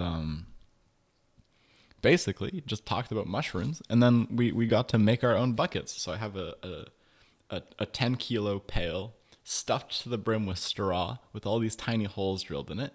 And I have all these beautiful oyster mushrooms. They're fully grown. At least one or two of them are. Emerging out of the holes. Yeah. That's what a 1/4-inch hole, and like whole mushrooms just kind of flow out of that little hole. It's incredible. How do they do that? It's They're so amazing. smart. And you know, the mushroom body is 100% mycelium. Absolutely. Yeah, and so you could just take a little piece off it, you put it in the Liquid culture. liquid culture, and it just grows, and you just I ramp have it up into. I have a liquid culture jar right now for that oyster mushroom. Yeah. So I'm keen. I think it's so cool. I just mushrooms are just a whole other dimension in gardening, and it's so different than growing plants. Totally. But it's fun. Yeah, absolutely. Are there any species or ways that people can incorporate gardening with mushrooms or like mycology products into their life? You can do it. You can buy a kit. You can find these workshops around where people will set you up with a kit. There was a woman, Allie. I don't know if she's still around. She had a van, and she had funding to go around and do mycology workshops out of the back of her van. Whoa. And send people home with little bags of straw or whatever, sawdust to grow mushrooms in. You can grow mushrooms. That's a great thing too, is you can grow mushrooms right on your kitchen counter. You can do it in your house. You don't need sun. You don't need a yard. You don't need anything. You just need some garbage and some mycelium in that garbage. And it is a bit of a process because you have to finicky. sterilize, and they often get, You get the wrong mushrooms contaminated. growing in your Yeah. mushrooms. You get contamination because there are other fungi out there who would happily take over from your mushrooms. All that black or blue mold is another fungus, so they're always competing. So you just give your mushrooms a good start, and they should be okay. Yeah. So So what was that question? That was I guess what I was wondering is how can people incorporate it? So like if you're just a gardening or whatever, like what's something you could do? What would be a good species okay. So to throw in your garden? here's what I did last year or year before last, and it worked out great. So I have a brick path in my little plot, 14 by 21 plot, and we have these garden giants or King Stropharia. Excuse me, is a very aggressive, easy to grow mushroom, and they grow huge. They're ginormous. They don't taste great. They're not like the oysters, but they grow and they're easy to grow, and it's a great thing to start with. And if you pick them young, they're quite delicious. They have a lot of water. You have to cook them for a long time. So all I did was I took some chips that were already myceliated, and I took up all my bricks. Because the bricks sink down every year, and so you have to lift them up. And I put wood chips underneath to lift them up. I inoculated those wood chips with King Stropharia, just sprinkled a few myceliated chips in with the fresh chips that I put under the path, and put the bricks on top. And then every time it rained, after 6 months or whatever, big mushrooms would come right out of the bricks. So it was great because I could make the brick path productive. It's a part of the garden now. It's a part of the garden as opposed to just dead space. And you can eat well from it. And you can eat well from it. But you have to get there every day because they grow so fast. We had a big, we started with King Stropharia, and we had a big bin of them, and we had to harvest twice a day. Wow. Yeah, they grew so fast. That's crazy. And we had to keep ahead of the slugs. I guess the slugs will want them just as much as you do. Yeah, so I would go in the morning and pick mushrooms, and I'd go in the evening and pick mushrooms. Wow. It's incredible.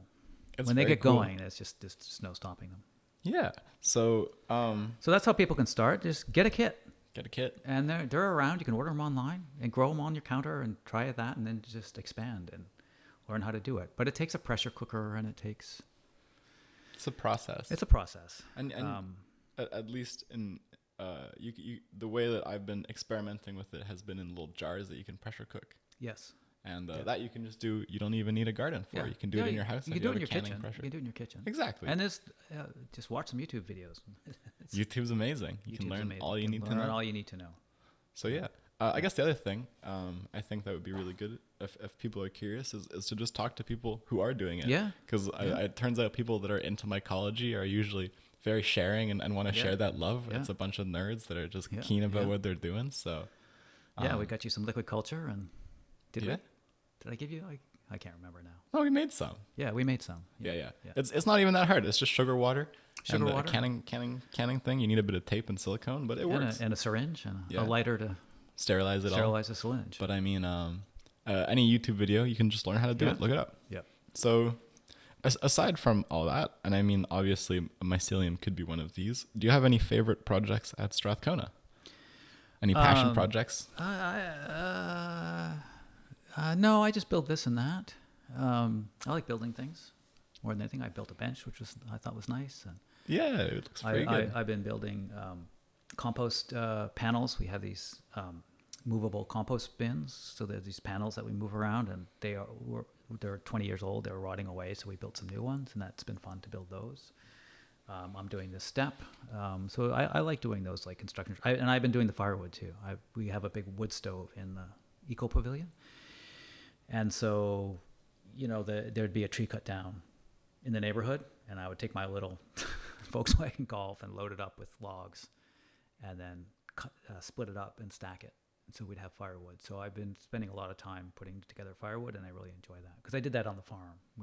We only had wood heat, so I had to learn how to use a chainsaw. It's a bit of a return. Wood. Yeah, so it's a bit of a return. I have those skills, and it's nice to use those skills. That's true. I mean, if you don't use it, you lose it. So it's nice. Right. I heard that you guys made a big batch of apple cider. That sounds amazing. Yeah, I don't do the apples, but yeah, they have a cider press, and every year we have a little festival, and we invite the neighborhood, and they press the crap out of these apples, and it's like this amazing You should invite me next time. I will. And it tastes amazing. It's not apple juice. It's something else. It's just delicious. It's special because you grew it yourself in a way. Well, and I think the apples they're small and they're not Big sweet ones. They're not big sweet ones that. It's like grapes for wine. You want the little bitter ones that make the best wine. Right, exactly. So the little bitter apples make great, and then a bunch of people, and I'm not into this, but they turn into hard cider. Delicious. They put the yeast in or whatever they do, and they make hard cider. But I'm not into that. But alcohol is a terrible drug. I guess it is, but all things in moderation. That's true. Yeah. I don't think any drug is inherently bad. Yeah, I don't think it's. I think it's okay to have apple cider once in a while that you make yourself. I don't think that's a very moderate way of consuming it. I don't know. I'm a fan of cider. of all the alcoholic beverages out there. I like cider too. That's I like wine. I like wine occasionally. Wine's pretty good. Wine's good. I'm not a beer drinker. Just I don't like bubbles. But that's just. Is it the bubbles or the bitters that get you? Both. That's fair. Yeah, the bubbles. I don't drink soda for that reason. Really? I don't like the bubbles. Funny. That's weird. So we're actually rolling up onto my very last question. Okay, good. I'm just wondering if there's any message or takeaway from this conversation that people that have made it this far, what would you like them to hear? I want them to watch ads more carefully. It's a good takeaway. I don't have advice for people, I don't think. Don't take advice from old dudes like me. Why not? That's my advice. I think because anyone older than you knows something you don't in a way. Yeah, you'll get there. That's true. It's fine. So I'm not going to tell people what they should and shouldn't do, I don't think. So find your bliss, find your thing or things and pursue it. And I have these little passions here and there, and I've gone in many different directions in my life. My life has never been a straight path. I think that's been obvious. Yeah. So, follow your instincts. Follow whatever paths lead you. There's not one path that you need to be on. Yeah. In life, and take different paths. Try lots of things. Yeah, and I've had these various jobs, and I've done different things, and I've been teaching for a lot of years, and now I'm not teaching, and now I'm on to other things. Now I'm building things, and it's great to be able. And I have stories. Okay, here's my advice. When you're older, you want to have some good stories. And I've got a lot of good stories because I've had all these amazing experiences. Hermits in the woods, roosters, cows, calving disasters, bears, almost getting knocked over by a sea lion in a kayak. I have good stories. Rescuing someone. Told some stories. Yeah, of course. You told some great ones. So I have good stories. And I think I feel like I have a life well lived because I've got good stories. I like that. So that would be my advice. Cool. Well, thank you so much. Thank you. It's been great. It's so fun. Yeah. I'm so glad we got to do this. Yeah. I'm glad the hiatus is finally over. Yeah. Life has been pretty hectic. I was going to do episodes, then I got COVID, and then the whole new wave started, and then my guests were like, it's kind of the middle of a pandemic. We should probably wait. I'm like, you get it. New relationships and everything. It's been fun. Sure. Yeah. So shout out, by the way. And yeah, I don't know. It's been nice. So I want to say thanks. I have some people I like to thank at the ends of all my episodes. Sure. First of all, big thank you to you. I'm very glad we could do this. You're welcome. Take some time out of your morning. My pleasure. I want to say thanks to my dear friend Reiner, who helped me do all this setup. That's why it doesn't look terrible. Yeah, thank you. Very pro. Thank you, Reiner. I mean, it's as pro as you can get for a bunch of lights from Valley Village. Sure. And a big mess. I want to say thank you to my friend Sam Mitchell for helping me make some beautiful theme music. I want to say thank you to my friend Eldritch Lucero, who made my logo and my cover art that I'm using at the moment. I'm very grateful that I get to have a brand and an image for that. I want to say thank you to my dad, who helped me get some of this gear, as well as his friend Gord, who this microphone belongs to, but he doesn't know that. And most importantly, I want to say thank you to my mom, who's my only sponsor, officially. Shout out. Oh, and one more person, my friend Noah. He's the only reason I can edit these. He's letting me use his editing software. Great. So I love you all. Can we get a little round of applause for my mother? Thank you, Mom. Thanks, Mom. Shout out to the moms. You did a great job. Well, I don't know about that. I do. Well, thank you. Yeah, thank you for listening. If you did make it this far, thanks. Please do the YouTube things, like interact with this content. If you liked it, give it a like Please subscribe. Subscribe. Yeah, come on. Check it out. Check out Jody. Please do. That would be awesome. And I don't know. I'll see you next time whenever the urge to do one of these comes through. I hope it's soon. Thank you.